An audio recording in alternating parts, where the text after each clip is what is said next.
menjadi ruang lingkup tugas BMDM pengamanan barang daerah. Alhamdulillah, khusus untuk kami di Sekretariat DPRD Kota Makassar sangat terbantu dengan gerak cepat dari teman-teman di BPKAD. Sudah merampungkan beberapa item pelelangan, khususnya kendaraan yang telah terbakar, dan alhamdulillah fase terakhir ini sudah masuk ke pemenang lelang bangunan gedung material khusus untuk bangunan utama kantor DPRD Kota Makassar. Kami sangat mengapresiasi teman-teman dari BPKAD dan kami sangat mensupport apapun yang menjadi kebutuhan administrasi untuk merampungkan ini. Kami sudah support kemarin-kemarin dan kita sudah menunggu apa yang menjadi tindak lanjut dari BPKAD yang notabene pemenang lelang. Mungkin dalam waktu dekat sudah akan membongkar terkait dengan material gedung DPRD Kota Makassar yang sekarang ini sudah ada pemenangnya. Dan saya kira ini adalah langkah maju untuk kita bersama dalam hal ini pemerintah kota untuk memaksimalkan pembangunan gedung DPRD Kota Makassar. Itu untuk pemenangnya sendiri, Kak, dia estimasi berapa lama waktunya untuk pelunasan sendiri? Saya kira sudah ada pengumuman kemarin dari BPKAD, diberikan rentang waktu kalau tidak salah berapa hari, 5 hari, kalau tidak salah 3 hari kan. Kita lihat, dan setelah rentang waktu itu diberikan, kalau memang yang pemenangnya tidak sempat melunas dalam rentan waktu itu, akan jatuh ke pemenang kedua yang nilai penawarannya paling tinggi. Apakah usai bangunan gedung utama?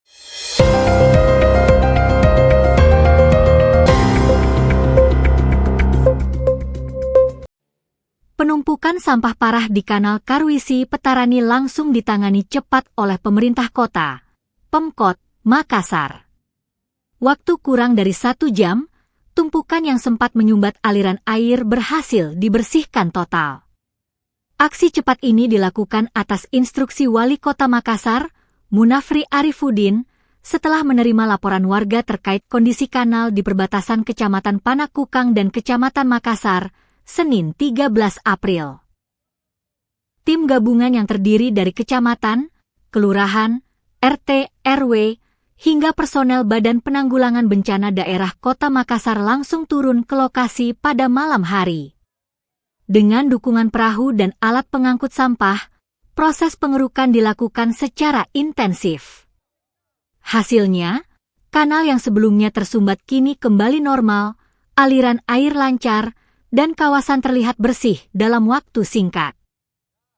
Camat Panakukang, Syahril, mengungkapkan penumpukan terjadi akibat perubahan aliran di bagian hulu kanal. Pagi tadi masih bersih, tapi setelah ada saluran dibuka di atas, sampah langsung mengalir dan mengendap di sini, ujarnya. Menurutnya, selama ini beberapa titik aliran sengaja ditutup untuk menahan pergerakan sampah antar wilayah.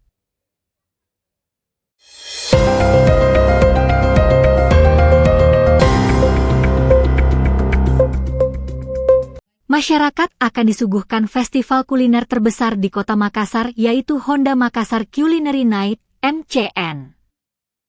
Acara ini akan hadir pada 17 sampai dengan 19 April 2026 di Benteng Fort Rotterdam, Kota Makassar.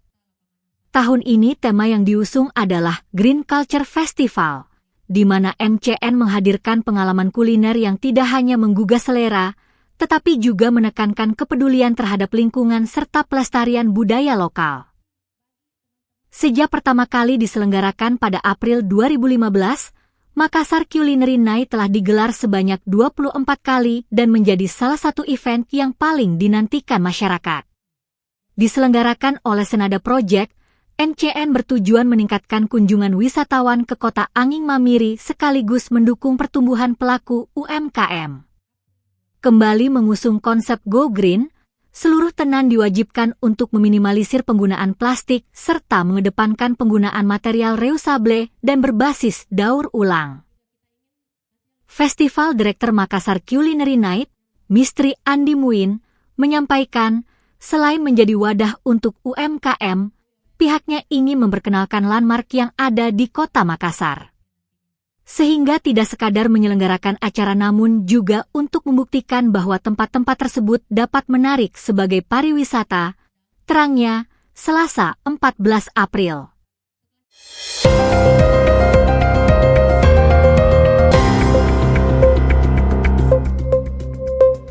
Ketua Komisi DPRD Sulawesi Selatan, Kadir Halid, mengungkap adanya sisa lebih pembiayaan anggaran, Silpa, sebesar 240 miliar rupiah pada Dinas Bina Marga Provinsi Sulsel. Hal tersebut disampaikan usai memimpin rapat konsultasi terkait laporan keterangan pertanggungjawaban, LKPJ, Gubernur Sulsel di ruang rapat kantor sementara Komisi DPRD Sulsel, Jalan AP Petarani, Makassar, Senin 13 April. Kadir menjelaskan, besarnya silpa tersebut terjadi akibat sejumlah program pembangunan jalan yang direncanakan pada 2025 tidak berjalan optimal. Program tersebut kemudian dialihkan menjadi proyek multi-years atau tahun jamak. Awalnya program ini dirancang sebagai kegiatan single years pada 2025, namun karena dialihkan menjadi proyek multi-years, maka sejumlah pekerjaan tidak terlaksana. Itu yang menyebabkan munculnya silpa sekitar 240 miliar rupiah, ujarnya. Selain itu, Komisi D juga menemukan adanya tunggakan pembayaran kepada kontraktor yang berlangsung dalam kurun waktu 5 tahun terakhir. Per 31 Januari 2025, nilai utang tersebut diperkirakan mencapai 48 miliar rupiah setelah dibayar tersisa 46 miliar rupiah.